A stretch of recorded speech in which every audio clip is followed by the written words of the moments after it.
Michael, Dragon Age, the Veilguard creative director, thinks they'll come to a point in the games industry, quote, where we can't make graphics any better. End quote. Dude, the title is just massive. Catherine Lewis over at Games Radar. Dragon Age, the Veilguard creative director, John Epler, has given his thoughts on what he reckons the game industry will look like in 25 years. And he thinks there'll come a point where developers' focus will be on giving players freedom. Dude, I like that. We got a lot of freedom right now, I gotta be honest. So, very curious on this one. Speaking of Eurogamer, the BioWare veteran says that while there's, quote, temptation to say it's going to be a technological shift, end quote, Sarah Bond over at Xbox kind of comes to mind with that one. But when it comes to it, at a certain point, we come to a place where we can't make graphics better, end quote. Michael, I'm stopping right there before we continue on. Dude, I remember when we hit the PS4 and thought, wow, man, these games look incredible. How can they get better?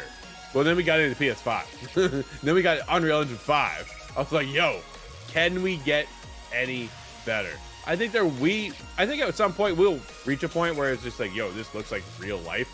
I don't know if we would necessarily need that in video games. I think certain games will, certain games will not. They'll be more stylized, right? There's always an art direction that has a vision they can take their game. But at some point, Michael, can graphics get any better than where we're at?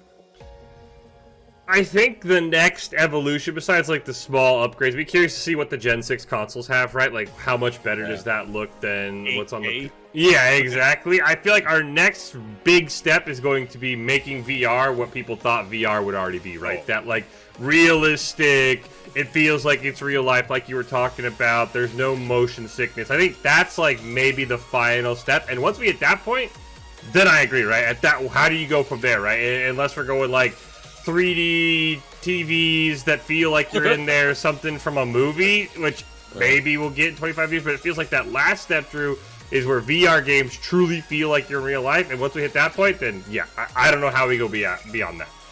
No, absolutely. He says, quote, we could reach the point in the next 25 years. Of course, we can't know that for sure at this point, but Epler suggests the priorities will be different in the future. Quote, ultimately, it's going to be about finding the balance between player freedom and authored content, end quote, he says. Quote, to me, the most interesting challenge, how do we manage to allow players freedom in your world?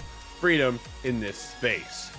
25 years from now, I'm hoping technology resources will make it easier to build content in ways that allow for branching, but also still have that feeling of hand-touchedness that you lose a little bit when you get a procedural content, end quote. He adds, it's a little mind-boggling to imagine that games industry could look like this so far. I mean, looking solely on Dragon Age as an example, it's had 4 main installments since the RPG series began in 2009. If we count the upcoming release of Dragon Age: The Veilguard, that's 4 games in 15 years. So based on roughly math, that you definitely shouldn't take seriously. That suggests we could even be up to Dragon Age 10 or in 25 years. Dude, it's the long time of making games, I think, where things need to change, right? I'm hoping the technology doesn't really focus on the graphics anymore, but how soon we get to play these games. Dude, can you imagine if we played Dragon Age: The Veilguard in, say, 2 years in development, right? Like, that's just, I don't think that'll ever happen because just the process of making games takes so long. But when you take a look at the video game industry versus the film industry, dude, they pump out movies all the time, where I feel like video games just take years and years. Like Concord will be coming up on that conversation. It was an 8-year process to make that game.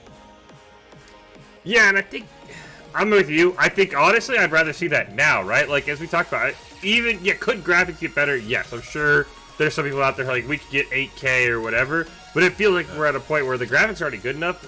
Let's see what we're talking about, not in 25 years, let's see it now, right? Let's speed up game development now. Let's focus on player choices in games now. I'd rather see those, because again, it does feel like we're at a point where I'd be curious how the Generation 6 games, does it look that much better than on my Xbox or your PS5? Like, is it going to be like, yeah, it's okay, it's like 5% better, but what if we just took that and made the games come out 5% faster?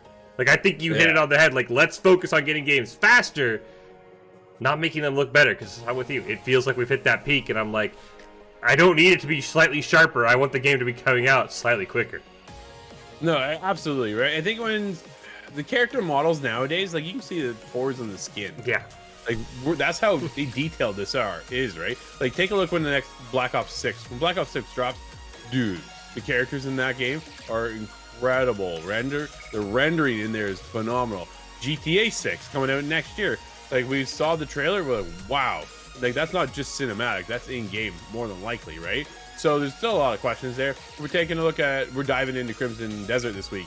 Dude, just another game that looks stunning, visually stunning. The world, absolutely incredible, huge, massive. Okay, how do we get this faster? That's what it comes down to me. I think that's the future of making this games industry thrive and not a struggle of, hey, this is going to take 6 years to make. Buckle up, it's going to cost hundreds of millions of dollars, and then we need that return.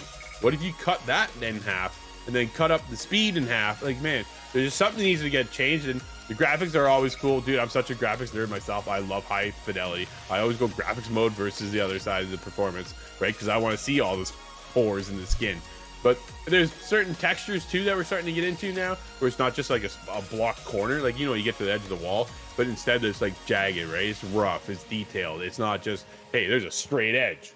Well, you get rid of that straight edge, then you start to get that immersion. There's a lot to take in, man. I think this is a hot topic, dude. We could do this whole podcast, I think, at this point. But yeah, it's very cool to see where he thinks this could be in 25 years, and maybe Dragon Age 10.